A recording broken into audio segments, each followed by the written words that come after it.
Printed நேயர்களுக்கு வணக்கம். இருந்தாலும் அமித்ஷா அவர்கள் அப்படி பேசியிருக்க கூடாதுன்னு எங்களுக்கெல்லாம் ரொம்ப வருத்தம்.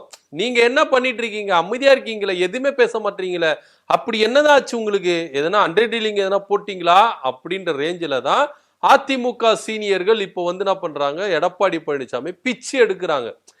அமித்ஷா அவர்கள் வந்தவர் ஆலோசனை தன்னுடைய நிர்வாகிகிட்ட ஆலோசனை மீட்டிங்கை பண்ணிட்டு அவங்களுக்கு ஆலோசனை கொடுத்துட்டு அமைதியா போயிருக்கலாம். இவர் என்ன பண்ணிட்டாரு, ஒரு ஜோர்ல எப்படி டெல்லியில நாங்க ஆட்சியை பிடிச்சோமோ, ஒடிசால ஆட்சியை பிடிச்சோமோ, அது போல தமிழ்நாட்டுல நிச்சயமா தேசிய ஜனநாயக கூட்டணி ஆட்சி தான், அதுல எந்தவித மாற்று கருத்தும் இல்ல அப்படின்னு ஒரு குண்டை தூக்கி போட்டாரு. சோ இது எடப்பாடி பழனிசாமி என்ன பண்ணாரு அப்படின்னு பாத்தீங்கன்னா, எதுவுமே சொல்லவே இல்லை, எந்தவித ஒரு கருத்தும் சொல்லவே இல்லை, எதுவுமே மறுத்து பேசவே இல்லை, அமைதியாக இருக்கிறாரு. இதனால அதிமுக சீனியர்களுக்கு எல்லாம் குபீர்னு தூக்கி போட்டுச்சு. என்னென்ன இப்படி நடக்குது அப்படின்ற ரேஞ்சில் அவங்களுக்குள்ள மீட்டிங் போட்டாங்க. அதாவது KP முனுசாமி, சண்முகம், அதே போல வந்து பாத்தீங்கன்னா தம்பிதுரை, இவங்க எல்லாருமே வந்து பாத்தீங்கன்னா டிஸ்கஷன் பண்ணிருக்காங்க. எப்படி எடப்பாடி பழனிசாமி அமைதியா இருக்கிறாரு, அமித்ஷா அவர்கள் இது மாதிரி பேசிட்டு போயிருக்கிறாரு, ஏற்கனவே பேசினாரு. ஆனா நம்ம எடப்பாடி பழனிசாமி என்ன அதெல்லாம் இல்ல, என் தலைமையில தான் அதிமுக தனித்து தான் ஆட்சி அமைக்கும், கூட்டணி ஆட்சியெல்லாம் இல்ல அப்படின்னு போல்டா பேசினாரு. ஆனா இந்த முறை பேசும்போது அவரு சைலண்டாவே இருக்கிறாரு. ஏன் வந்து அதிரடியா வந்து பேச மாட்டேங்கிறாரு, அமித்ஷாவுக்கு அப்படி வைப்புறாரு? ஏங்க ஏற்கனவே அதிமுக பாஜக கூட கூட்டணி வச்சதுல ரொம்பவே டிப்ரெஷன்ல இருக்கிறாங்க எல்லாருமே. ஆனா இப்போ கூட்டணி ஆட்சி அப்படின்னா சத்தியமா ஒத்துக்க மாட்டாங்கன்னு அவங்க ஒத்துக்கிறாங்க இல்லையோ, நான் ஒத்துக்க மாட்டேன் அப்படின்ற ரேஞ்சில தான் இந்த சீனியர்கள்லாம் ரொம்ப கொதிச்சு போய் எழுப்பி இருக்கிறாங்க. இதை குறித்து வந்து எடப்பாடி பழனிசாமி கிட்ட டைரக்டா கேட்டிருக்காங்க. இங்க பாருங்க, எங்களுக்கு தெரியாம எதனா கமிட்மெண்ட் கொடுத்திருக்கீங்களா அமித்ஷாவுக்கு? ஏற்கனவே பாஜக கூட கூட்டணி வச்சதுல கொந்தளிச்சு கிடக்குறாங்க. ஆனா கூட்டணி ஆச்சுன்னா சத்தியமா ஏத்துக்க மாட்டாங்க.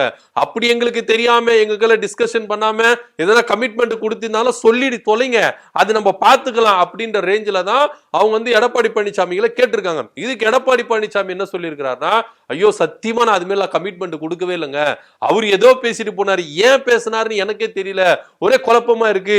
ஏற்கனவே பாஜக கூட நம்ம கூட்டணி வச்சதுல நம்ம நிர்வாகிகளே வந்து பாத்தீங்கன்னா பயந்து நிற்காங்க, என்ன நடக்க போகுதுன்னு தெரியல, நானே ரொம்ப பயத்துல இருக்கேன். 2026 நம்ம சட்டமன்றத்துக்குள்ள நுழைய மாட்டோமான்னு அதுவே எனக்கு ரொம்ப கவலையா இருக்குது. இதுல வேற நீங்க உள்ள நுழைஞ்சிட்டாலும் நான் உள்ள நுழைவனா இல்லையான்னு எனக்கு அது தெரியவே இல்லை. அதுவே எனக்கு பாத்தீங்கன்னா ரொம்ப பயமா இருக்குது. இதன் மத்தியில இவரு அமித்ஷா அவர்கள் ஏன் இப்படி பேசிட்டு போனாரு, எனக்கு ரொம்ப குழப்பமா இருக்குன்னு அப்படின்னு சொல்லிட்டு எடப்பாடி பழனிசாமி என்ன பண்ணிருக்காரு, சொல்லியிருக்காரு, அமித்ஷா அவர்கள் பேசுனதுக்கு எனக்கு எந்த சம்பந்தம் இல்ல, எந்த மாதிரி கமிட்மெண்ட் நான் கொடுக்கவே இல்ல அப்படின்ற ரேஞ்சில தான் சொல்லியிருக்கிறாரு. ஆனா இருந்தாலும் மாவட்ட செயலாளர் கூட்டத்துல எல்லா மாவட்ட செயலாளர்களும் என்ன பண்ணிருக்காங்கன்னா, அதிமுக பாஜக கூட கூட்டணி வச்சதுல நிறைய பேர் அதிருப்தியில இருக்கிறாங்க, இன்னைய வரைக்கும் அதிருப்தியில இருக்கிறாங்க. அதனால நிறைய பேர் இந்த கூட்டணியை பரிசீலனை பண்ணணும் அப்படின்னு சொல்லிட்டு நிறைய மாவட்ட செயலாளர்களும் எங்க கிட்ட சொல்றாங்க. ஆனா எங்களால ஒண்ணுமே பண்ண முடியல, ஏன்னா நீங்க எடுத்த முடிவு. ஆனா இப்ப திரும்பவும் கூட்டணி ஆச்சு அப்படின்னு சொன்னா சத்தியமா யாரும் ஒத்துக்க மாட்டாங்க, உஷாரா இருந்துக்கங்க அப்படின்ற ரேஞ்சில தான் இப்போதைக்கு அதிமுக இருக்கு. நிறைய பேர் கொந்தளிச்சிருக்கிறாங்க. அமித்ஷா அவர்கள் பேசின பேச்சு பாஜகவுக்கு விருப்பமா இருக்குதோ இல்லையோ, அதிமுகவுக்கு சுத்தமா இல்ல. எடப்பாடி பழனிசாமி ரொம்ப டிசப்பாயின்மெண்ட்ல இருக்கிறாரு அப்படின்றத நிதர்சனமா உண்மை இருக்கு. சோ இதன் விளைவு என்னவா இருக்கும் அப்படின்னு பாத்தீங்கன்னா, ஒருவேளை பாஜக எப்ப பார்த்தாலும் கூட்டணி ஆட்சின்னு சொல்லிட்டு இருக்காங்க, எப்படியாவது தமிழ்நாட்டுல நம்ம பேர் வந்துருமா, மினிஸ்டர் பதவியிலயோ இல்ல துணை முதல்வர் பதவியிலயோ நம்ம பேர் வந்துருமா, அந்த வரிசை இருக்குல்ல, யார் யாரு முதலமைச்சரா இருந்திருக்கிறாங்க, யார் யாரு துணை முதலமைச்சரா இருந்திருக்காங்க, யார் யார் அமைச்சரா இருந்திருக்காங்க சொல்லிட்டு ரெக்கார்டு இருக்குல்ல, அந்த ரெக்கார்டுல பாஜக பேர் பதிஞ்சிருமா அப்படின்ற ரேஞ்சில தான் பாஜக என்ன பண்ணுது, தமிழ்நாட்டுல எப்படியாச்சும் ஆட்சியை பிடிச்சிடணும் துடிக்குது. அதுக்கு மாத்திரம் இல்ல, எப்படியாவது பாஜகவுடைய திட்டங்களை, சனாதனத்தின் திட்டங்களை, பாசிசத்தின் திட்டங்களை, RSS திட்டங்களை தமிழ்நாட்டுல திணிக்கணும் அப்படின்ற ரேஞ்சில தான் அவங்க குறிக்கோளா இருக்கிறாங்க.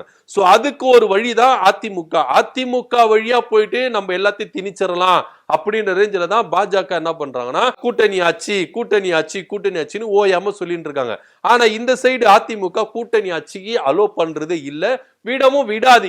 ஏன் அப்படின்னு பாத்தீங்கன்னா, அவங்களுக்கும் பாஜக பத்தி நல்லா தெரியும். கூட்டணி ஆட்சி அப்படின்னு சொல்லிட்டு எப்படி ஆட்சியை கலைச்சு உருக்குலையாம போய் அந்த கட்சியே இல்லாம ஆக்கிடுவாங்க அப்படின்றது அதிமுகவுக்கு நல்லாவே தெரியும். சோ அதனால அவங்க கூட்டணி ஆட்சிக்கு ஒத்துக்க மாட்டாங்க அப்படின்றது அதிமுகவுடைய ஸ்டாண்டு. ஆனா இங்க பாஜக கூட்டணி ஆட்சி தான் சொல்லுது. சோ எது வரைக்கும் அதிமுக அமைதியா இருக்கும்? பொங்கி எழு மனோகரா அப்படின்ற ரேஞ்சில தான் இப்ப அதிமுக வந்து நிக்குது. எடப்பாடி பழனிசாமியும் எடப்பாடி பழனிசாமி தரப்பு கிட்ட பேசின சீனியர்களும் மாவட்ட செயலாளர்கள் எல்லாமே இந்த கூட்டணி ஆட்சி ஒத்து வராது. கூட்டணி ஆட்சி அப்படின்னா அதிமுக இப்ப இருக்கிறத விட பல மடங்கு பிரிவினை ஆயிடும். நீங்க மட்டும்தான் இருக்கணும், வேற யாரும் இருக்க மாட்டாங்க அப்படின்ற ரேஞ்சில தான் சீனியர்களும் எடப்பாடி பழனிசாமி கிட்ட சொல்லியிருக்காரு. இப்ப எடப்பாடி பழனிசாமி என்ன முடிவு எடுக்க போறாருன்னா, கூட்டணி ஆட்சி இல்ல அப்படின்னு பாஜக கிட்ட சொல்ல போகிறாரு. இது பாஜக கேட்குமா அப்படின்னா கேட்காது. அது அவருக்கே தெரியும், நமக்கும் நல்லா தெரியும். சோ இதனுடைய விளைவு என்னவா இருக்கும் அப்படின்னு பாத்தீங்கன்னா, அதிமுக பாஜக கூட்டணியிலிருந்து பிரிஞ்சிற நிலைமையில தான் இன்னைக்கு வரைக்கும் இருக்கிற தகவல் சொல்லுது.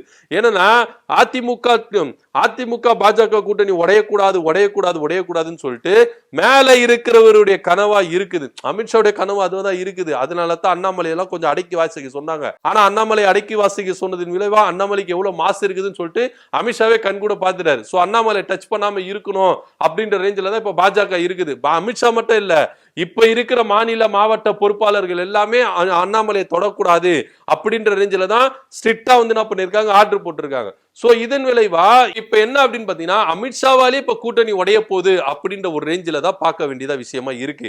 ஏன்னா இங்க கூட்டணி ஆட்சின்னு சொல்றதுனால அதிமுகவுக்கு கோவத்து மேல கோவம் வந்திருக்கு. ஓரளவுக்கு தான் பொறுமையா இருப்போம். அதுக்கப்புறம் பொங்கி எழு மனோகரான்ற மாதிரி நாங்க பொங்கி எழுந்துட்டோம்னா உங்க நிலைமை என்ன அப்படின்றத நீங்க கொஞ்சம் யோசித்து பார்க்கணும். நாங்க இருக்கிற வரைக்கும் தான் தமிழ்நாட்டுக்குள்ள உங்களுக்கு மரியாதை, நாங்க இல்லைன்னா நீங்க எப்படி இருப்பீங்க அப்படின்னு பாத்துக்கோங்க அப்படின்ற ரேஞ்சில தான் எடப்பாடி பழனிசாமியோட தரப்பு பாஜகவுக்கு சொல்ல வர வேண்டிய மெசேஜா இருக்குது.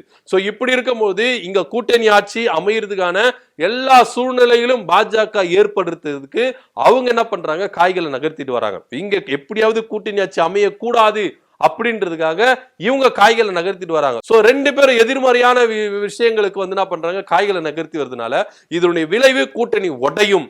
கூட்டணி உடஞ்சிச்சுன்னா அடுத்து காத்துன்னு இருக்குது தாவேகா. அவங்க அதிமுக கூட கூட்டணி வச்சு கட்சி வேலைகளை ஆரம்பிச்சிருவாங்க, தேர்தல் வேலைகளை ஆரம்பிச்சிருவாங்க அப்படின்ற ரேஞ்சில தான் அவங்க இருக்காங்க. அதாவது நம்ம போய் பிரிக்க வேணாம் பங்காளி, அவங்களே பிரிச்சுட்டு வருவாங்க, அதுக்கப்புறம் நம்ம ஆட்டத்தை மட்டும் பாருங்க அப்படின்ற ரேஞ்சில தான் ஒரு சில தாவேகா போன்ற ஒரு சில கட்சிகள் என்ன பண்றாங்க, வெயிட் பண்ணிட்டு இருக்காங்க.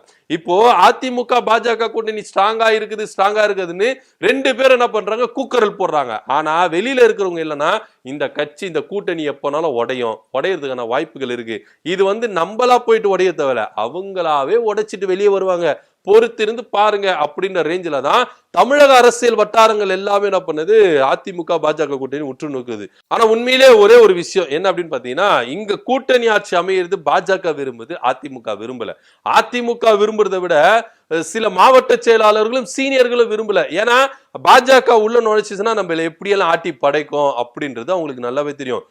பேருக்கு தான் முதலமைச்சர் இவரு, எல்லா ஆக்ஷனும் பின்னாடி இருந்து யாரு பாப்பா, பாஜக தான் பார்க்கும். பேருக்குன்னு மினிஸ்டர் இவரு, பின்னாடி இருந்து எல்லா வேலையும் யாரு பாப்பா, பாஜக தான் பார்க்கும். பேருக்குன்னு தலைமைச் செயலாளர் இவரு, ஆனா பின்னாடி இருந்து வேலை யாரு பாப்பா, பாஜக தான் பார்க்கும். உங்களுக்கு பல்லு புடுங்கின பாம்பு மாதிரி தான். உங்களுக்கு எல்லாருக்கும் என்னன்னா, நீங்க வந்து பேருக்கு தான் நீங்க என்ன பண்ணுங்க, முதலமைச்சராவோ துணை முதலமைச்சராவோ அமைச்சர்களாகவோ இருப்பீங்க. ஆனா பின்னாடி இருந்து உங்களை இயக்குறது யாரு, சாவி யாருக்கிட்ட இருக்குன்னா பாஜக கிட்ட இருக்கும் அப்படின்றது தான் அதிமுக இருக்கிற சீனியர்களுக்கான எல்லா விஷயமே தெரியும். ஏன்னா இவங்க ஆட்சியில உள்ள நுழைஞ்சிட்டாங்கன்னா எப்படியெல்லாம் நம்மள ஆட்டி படைப்பாங்க, இவங்கள ஆட்சியில சேர்க்காம இருக்கிறது தான் நம்மளுக்கு பவரு, ஆட்சியில சேர்த்துட்டா நம்மளுக்கு பவர் இல்ல, ஃபீஸை புடிங்கிடுவாங்க அப்படின்றது அதிமுகவுக்கு நல்லாவே தெரியும். அதனாலதான் கூட்டணி ஆட்சி வேண்டாம்னு சொல்லிட்டு தவிர்த்துட்டு வராங்க. ஆனா இங்க பாஜக எப்படியாவது நம்ம கூட்டணி ஆட்சி அமைச்சே ஆகணும், ஆட்சியில் அதிகாரத்துல பங்கு வேணும் அப்படின்ற ரேஞ்சில தான் இவங்க காய்களை நகர்த்திட்டு வராங்க. என்ன நடக்க போகுது அப்படின்னு தெரியல. ஆனா ஒரே ஒரு விஷயம், பாஜக அதிமுக கூட்டணி நீடிக்குமானா நீடிக்கவே நீடிக்காது, உடையும் அப்படின்ற ஒரு பாயிண்ட்ல தான் வந்து பார்க்கப்படுது. பொறுத்து இருந்து பார்க்கலாம் என்ன நடக்குது அப்படின்னு சொல்லிட்டு. சோ கூட்டணி ஆட்சி அமையும் அப்படின்னு சொல்லிட்டு அமித்ஷா அவர்கள் பேசிட்டு போயிருக்கிறாரு. இதனால அதிமுகவுடைய சீனியர்கள் எல்லாமே கொந்தளிச்சு போயிருக்காங்க. எடப்பாடி பழனிசாமியும் கொந்தளிச்சு இருக்கிறாரு. இதை பத்தி உங்களோட கருத்து என்ன அப்படின்றத கீழே கமெண்ட் பண்ணுங்க. நன்றி, வணக்கம்.